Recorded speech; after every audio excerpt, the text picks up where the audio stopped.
واجب الاحترام معززین سامعین و حاضرین حضرات، سب سے پہلے تو اس ہماری جامع مسجد حنفیہ غوثیہ کی زیب و زینت دیکھ کر، تزئین و آرائش دیکھ کر طبیعت میں بہت بڑی خوشی پیدا ہوئی۔ ہر بندہ اپنے گھر کو سجاتا ہے اور وہ فطرت کا تقاضا ہے، لیکن بے حد خوش نصیب ہیں وہ لوگ جو اللہ کے گھر کو سجاتے ہیں۔ سبحان اللہ۔ ہمارے انتہائی محترم عزت مآب جناب الحاج شیخ محمد مشتاق احمد صاحب نے بڑی کاوش فرمائی ہے اور اس جامع مسجد کو عجیب قسم کی خوبصورتی سے مزین کیا ہے۔ یہ اصل میں مسجد کی جو محفل ہے وہ تو نماز جمعہ کی بات ہوگی۔ اب صرف اتنا ہے کہ میں حضرت شیخ صاحب اور سارے جتنے آپ بیٹھے ہیں سب کی خدمت میں مبارکباد پیش کرتا ہوں۔ این سعادت بزور بازو تا نبخشد دو خدائے بخش۔ بڑے بڑے دنیا میں عرب پتی لوگ پڑے ہیں، مگر بندے کی اپنی ذات کے لیے وہی پیسہ ہے جو اس نے اللہ کے راستے میں۔ حضرات محترم، یہ تو انشاءاللہ پھر محفل میں باتیں ہوں گی مسجد کی عظمت کی۔ ابھی میں نے قرآن مجید کے آخری پارہ میں سے ایک مختصر سی آیت کریمہ تلاوت کرنے کا شرف۔ سبحان اللہ۔ آیت بالکل مختصر ہے، لفظ بالکل تھوڑے ہیں، مگر مفہوم کے اس میں بے کنار سمجھ سکتے ہیں۔ سبحان اللہ۔ ہماری طاقت ہی نہیں کہ قرآن پاک کے مفہوم کو ہما حق کو بیان کر سکتے، کیونکہ قرآن تو کتاب ہی وہ ہے کل شے کا کھول کھول کر ذکر قرآن۔ اور جو آیت کریمہ میں نے تلاوت کی ہے، تفسیر سب سے اعلیٰ وہ تفسیر ہوتی ہے جو تاجدار مدینہ علیہ السلام خود تفسیر فرمائے۔ ہمارے آقا پاک علیہ السلام فرما رہے ہیں، اتانی جبرائیل علیہ السلام، فرمایا میرے پاس جبریل امین علیہ السلام آئے، وقالا، اور جبریل امین نے عرض کی، ان ربک یقول، محبوب آپ کا رب فرماتا ہے، سبحان اللہ، اتدری کیف رفعت ذکرک، کیا آپ نے کوئی اندازہ لگایا ہے کہ میں نے آپ کے ذکر کو کس طرح بلند کیا ہے؟ اب ہمارے آقا پاک علیہ السلام جواب ارشاد فرما رہے ہیں، اللہ تعالیٰ عالم، رفعت ذکر کا اعلان کرنے والی ذات بھی اللہ کی ہے اور جانتا بھی اللہ ہے کہ کتنا بلند کیا، کیونکہ محبوب چاہتے یہ تھے کہ میری رفعت ذکر کا ذکر خود اللہ تعالیٰ کرے۔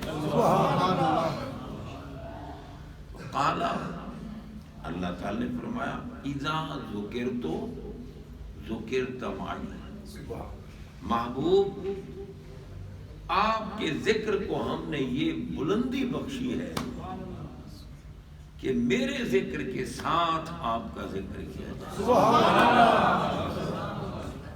میرے ذکر کے ساتھ۔ تو جناب بندہ غور کیجئے، رب العالمین جل شانہ نے پہلی بات تو یہ ہے کہ جبریل امین ہے، بے شک ان کو جو کچھ کہا جائے وہی من و ان آ کے پہنچا، من و ان وہی بات انہوں نے آ کے کہا نا ان ربک، محبوب آپ کا رب فرماتا ہے۔ اب حالانکہ رب تو رب العالمین ہے اور جبریل کا بھی رب ہے، تو جبریل امین نے یوں کیوں نہ کہا کہ ان ربی یقول، میرا رب فرماتا ہے؟ اجازت نہیں تھی۔ یہ نہیں کہا کہ ان رب العالمین یقول، عالمین کا رب فرماتا ہے، یہ بھی نہیں فرماتا۔ ان ربک، اور خود رب العالمین بھی جب ارشاد فرمائے تو وہ بھی محبوب کی طرف نسبت، سبحان اللہ، رب بھی فرماتا ہے وَإِذْ قَالَ رَبُّكَ، یہ قرآن مجید، وَإِذْ قَالَ رَبُّكَ، جب آپ کے رب نے فرمایا، سبحان اللہ، فَلَا وَرَبِّكَ، محبوب آپ کے رب کی قسم، وَيَبْقَى وَجْهُ رَبِّكَ، ہر شے ختم ہو جائے گی آپ کے رب کی ذات پر۔ یا اللہ تو رب العالمین ہے، کل عالمین کا رب، عالمین ما سوی اللہ پر دلالت کرتے ہیں کہ اللہ کی ذات پاک کے سوا جو کچھ ہے وہ عالمین ہے۔ اب آپ اندازہ لگائیں کہ اللہ تعالی عالمین کی طرف اپنی نسبت نہیں فرماتا، حالانکہ عالمین بھی تو اللہ تعالی کی ذات کے ہونے پر دلالت ہے نا۔ عالمین جمع ہے عالم کی، اور عالم کہتے ہیں ما یعلم بہ شیء، جس سے کسی شے کا تعارف ہو۔ تو بھئی اللہ تعالیٰ کی ذات پاک کی دلیل تو یہ ہے ساری مخلوق، اس کا نظام بھی دلیل ہے، مگر بے نیاز فرماتا ہے کہ مجھے ناز نہیں، مجھے ناز ہے تو صرف اپنے محبوب جو میری ذات کا بھی مظہر ہے اور میری صفات کا بھی، ذات کا بھی مظہر، صفات کا بھی مظہر۔ جیسے میری ذات کی حقیقت کو کوئی نہیں جان سکا، میرے محبوب کی ذات کی حقیقت کو بھی کوئی نہیں جان۔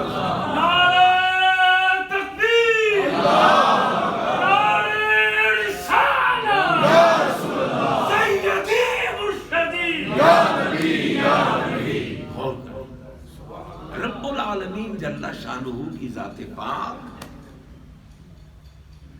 محبوب کو اپنی ذات اور صفات کا مظہر بنا کے بھیجا، فرمایا میں تمہارا خالق ہوں، میری الوہیت، میری رحمانیت، میری رحیمیت، میری سبوحیت، میری قدوسیت، میری ذات اور صفات کا تعارف چاہتے ہو، معرفت چاہتے ہو، پہچاننا چاہتے ہو؟ اگر مجھے پہچاننا چاہتے ہو تو کیسے پہچانو؟ تم نے کسی شے کو پہچاننا ہو، تمہارے سامنے کوئی صورت ہونی چاہیے، کوئی تصویر ہونی چاہیے، کوئی جسم ہونا چاہیے، کوئی شکل ہونی چاہیے۔ میں تمہارا رب جسم سے بھی پاک، شکل سے بھی پاک، صورت سے بھی پاک، تصویر سے بھی پاک۔ جب میں نظر ہی نہیں آتا تو پہچانوں گے کیسے؟ مگر میں قادر مطلق رب، میں کمزور رب نہیں۔ آؤ اگر مجھے پہچاننا چاہتے ہو، میری ذات اور میری صفات کو، صورت کی محتاج ہو تو پھر ایک صورت بھیج، سبحان اللہ، پھر ایک صورت بھیج رہا ہوں جسے بشمس کا پاک چہرہ، بددحا کا پاک رخ، واللیل کی عنبری زلفیں، ما ذاق البصر کی آنکھیں، وما ینطق عن الہویٰ کی زبان، علم نشرح کا سینہ، ید اللہ کے پاک ہاتھ، لا اقسم کے پاک قدم، مدثر کا دوشالہ اڑا، یاسین کا صحرا پہنا، طٰہٰ کا تاج عطا فرما۔ یہ ایک صورت بھیج رہا ہوں، صورت جو کبھی سیدہ آمنہ کے پہلو میں نظر آئے، کبھی حضرت حلیمہ کی جھونپڑی میں ہوگی، کبھی ہیرا میں ہوگی، کبھی صدیق اکبر کے کندھوں پہ ہوگی، کبھی سور میں ہوگی، کبھی مکہ مکرمہ میں ہوگی، کبھی وہ صورت مدینہ منورہ میں ہوگی، کبھی سفر میں ہوگی، کبھی حضر میں ہوگی، کبھی احد میں ہوگی، کبھی بدر میں ہوگی، کبھی قباء میں ہوگی، کبھی مسجد نبوی کے منبر پہ ہوگی، کبھی یہ صورت مولا علی کی گود میں ہوگی، کبھی سیدہ ام المومنین عائشہ صدیقہ کے حجرے میں ہوگی، کبھی یہ صورت زمین پہ ہوگی، کبھی آسمان پہ ہوگی، کبھی فرش پہ ہوگی، کبھی عرش پہ ہوگی، کبھی مکان کو بسائے گی، کبھی لا مکان میں جلوہ۔ جب مکان کو بسائے گی تو میلاد ہو جائے گی، اور جب لا مکان میں جلوہ فرمائے گی تو معراج۔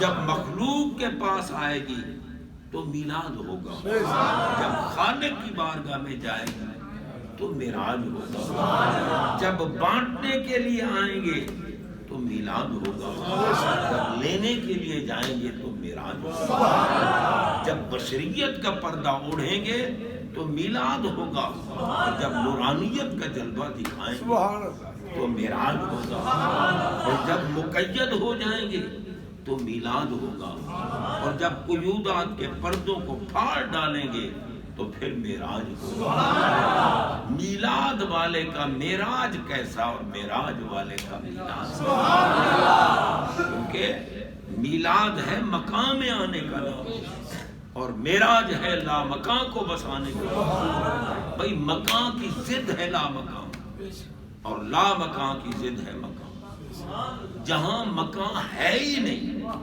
اور ہمارے آقا وہاں تشریف لے گئے، ٹھہرے کہاں؟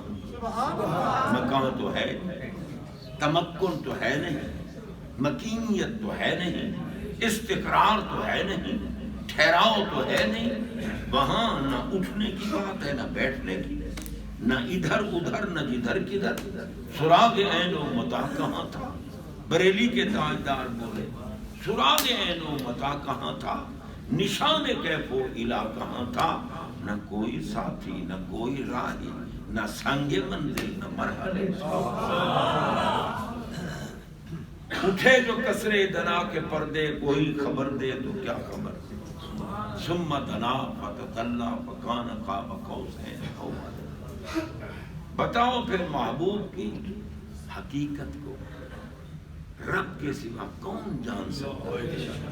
جو مقام والے بھی ہیں اور لا مقام والے، جو میلاد والے بھی ہیں اور معراج والے۔ ہم بابا میلاد منا کر شرک کو ختم کرتے ہیں کہ ہمارے آقا وہ ہیں جن کا میلاد ہے، اور ہمارا رب وہ ہے جو میلاد سے پاک ہے۔ ہمارے آقا والد بھی ہیں، ولد بھی ہیں، مولود بھی ہیں، ان کا میلاد بھی ہے، اور ہمارا اللہ نہ والد ہے، نہ ولد ہے، نہ مولود ہے، نہ اس کا میلاد ہے۔ تو جو مولود ہوتا ہے، ولد ہوتا ہے، والد ہوتا ہے، وہ مخلوق ہوتی ہے۔ رب نے قرآن میں کہیں نہیں فرمایا کہ میں نے محبوب کو پیدا کیا، خلقت کی بات قرآن میں نہیں آئی، بس قرآن میں رب نے فرمایا قد جاءکم من اللہ نور قد جاءکم برہان یا ایھا النبی انا ارسلناک وما ارسلناک الا رحمۃ للعالمین۔ کہیں ارسال کی بات ہے، کہیں مجیت کی بات ہے۔ ارسال بھیجنے کا نام ہے، بھیجا اس کو جاتا ہے جو پہلے کہیں ہو، اور آتا بھی وہ ہے جو پہلے کہیں ہو. تو بھائی رب نے تو نہیں بتایا کہ ہم نے محبوب کو پیدا کیا ہے. رب نے فرمایا آیا محبوب، بھیجا محبوب کو. یہ تو محبوب کی مہربانی ہے. انہوں نے ہمیں بتایا کہ اول ما خلق اللہ نوری، سب سے پہلے اللہ نے جس شے کو پیدا کیا وہ میرا نور. اور پھر حضرت سیدنا حسان بن ثابت رضی اللہ تعالیٰ عنہ جو میرے آقا کے درباری نعت خواں، جن کے لیے ممبر بچتا تھا. آج کل نعت خواں بھی بڑی گردن اونچی کر کے کہتے ہیں ممبر بچھا تو نعت خواں کے لیے. اور میں نے کہا تم جیسا نہیں تھا نعت خواں، وہ تو وہ نعت خواں تھا جس کے چہرے پہ نظر پڑے جہنم حرام. کیونکہ لا تمس النار مسلم رانی اور مرانی. ہمارے آقا جلوہ فرما ہے اور حسان نعت بناتے بھی تھے اور سناتے بھی. دیدار کرتے ہیں، داد لیتے ہیں، دعا لیتے ہیں. اور آقا فرماتے ہیں جس مومن نے میرا دیدار کیا یا میرا دیدار کرنے والے کا دیدار کیا، جہنم حرام. فقط دیدار. بھائی وہ تو وہ نعت خواں ہے جو علم کے اعتبار سے شاگرد ہے میرے آقا. آقا سے علم کی خیرات لی. اب بتاؤ اگر کوئی نعت خواں کہے کہ جناب ممبر بچا تو اس سے پوچھو علم کتنا ہے تیرے پاس، تیرے پاس علم کتنا ہے، تو نے کون کون سے علوم پڑھے ہیں اور کس جامعہ کا فارغ التحصیل ہے. تو 4 نعتیں اور 8 رباعیاں یاد کر کے اگر تو کہے کہ میرے لیے ممبر بچھا، غلط بات ہے. سرکار نے ممبر بچھوایا اور اس عظیم المرتبت نعت خواں کے لیے، لیکن پھر بھی حکم دیا کہ حسان ممبر پہ کھڑے ہو جاؤ. ہماری ممبر پہ کھڑے ہو جاؤ. نعت سنانے والے کو حکم ہوا ممبر پہ کھڑے ہو جاؤ. اور جس کو امامت کا مصلہ دیا ان کو کہا تم ممبر پہ بیٹھ گئے. بیٹھنے والے صدیق اکبر تھے جو میرے آقا کے علم کے مظہر تھے. ہمارے آقا نے فرمایا اللہ نے میرے سینے میں جو کچھ ڈالا میں نے وہ ابو بکر کے سینے میں. جو علم کا شاہکار ہے اسے ممبر پہ بیٹھنا ہے. اور اگر نعت سنانی ہے تو پھر بیٹھ کے نہ کھڑے ہو کے سناؤ تاکہ سنت پہ عمل ہو جائے. ہاں یہ ایک علیحدہ بات ہے، نعت خواں بوڑھا ہو گیا یا کھڑا ہوتا ہے اس کے سر کو چکر آتے ہیں، اس میں کھڑے ہونے کی طاقت نہیں، اب معذور ہے. معذور کے لیے تو نماز کا قیام بھی معاف ہو جاتا ہے. نماز میں قیام کرنا فرض ہے. اگر وہ نہیں قیام کر سکتا تو اس پہ موقوف ہو جاتا ہے بیٹھ کے نماز پڑھے. بیٹھ بھی نہیں سکتا لیٹ کے نماز پڑھے. اگر اپنے ہاتھوں کو اوپر نیچے نہیں کر سکتا اعضاء کو تو آنکھوں کے اشارے سے نماز پڑھے. عذر کے اعتبار سے علیحدہ بات ہے، مگر یہ ہے نا کہ جناب طاقت بھر ہو، ٹھیک ٹھاک ہو اور وہ اس لیے بیٹھ جائے کہ بھی آخر میں نے نعت سنانی ہے بیٹھ کے سنوں گا نا. طاقت ہے تو کھڑے ہو کے سنو تاکہ حسان پاک کی سنت پہ عمل کرے. اور حضرت حسان بن ثابت نے نعت سنائی نا تو انہوں نے کہا خلقت مبرأ من کل عیب کأنک قد خلقت کما تشاء. محبوب آپ کی حقیقت کو کوئی نہیں جانتا. طے کرے صدق و صفا منبع مہر و وفا مقتدائے مہاجر و انصار دیار عشق کا شہریار جانشین احمد مختار اصدق الصادقین امام المتقین خلیفۃ الرسول بلا فصل افضل البشر بعد الانبیاء حضرت سیدنا ابو بکر صدیق اکبر رضی اللہ تعالی عنہ. کتنی عظمت اور کتنی شان والی ہستی ہے. ان کو ہمارے آقا نے فرمایا یا ابا بکرین لم یعرفنی حقیقتاً غیر ربی ابو بکر، میری حقیقت کو رب کے سوا کوئی نہیں، محمد سر مخفی ہے، کوئی رمضان کی کیا جانے، شریعت میں تو بندہ ہے، حقیقت میں خدا ہے۔ اسی لیے جناب بندہ ہمارے آقا علیہ السلام مخلوق ہیں، خالق نہیں، مگر ان کا مخلوق ہونا بھی بے مثل و بے مثال ہے۔ اب کیونکہ وقت ختم ہو گیا ہے، اس لیے پھر یاد رہی بات تو اگلے جمعہ پھر یہ میں عرض کروں گا کہ سرکار مخلوق ہیں، مگر ان کا مخلوق ہونا بھی بے مثل و بے مثال، ہر اعتبار سے بے مثل و بے مثال۔ اور آج ابھی ہم نماز جمعہ کے فوراً بعد محفل کا انعقاد کریں گے۔ ہمارے مزین مسجد حاضر جناب الحاج شیخ محمد مشتاق احمد صاحب کی طرف سے محفل کا انعقاد ہے۔ اس مسجد کی تزئین و آرائش، خوبصورتی، اس کی تکمیل کی وجہ سے اب محفل ہوگی جمعہ کے فوراً بعد، اور اتنی لمبی محفل نہیں ہوگی۔ ہم انشاءاللہ نماز عصر کی اذان سے پہلے ہی محفل ختم کریں گے، دعا کریں گے، اللہ تعالیٰ شیخ صاحب کو دیکھ کر ہر ایک کو یہی ذوق عطا فرمائے، اور کوئی پوچھے کہ یار کوئی اور مسجد ہو تو ہم بنوا، اللہ تعالیٰ قبول فرمائے۔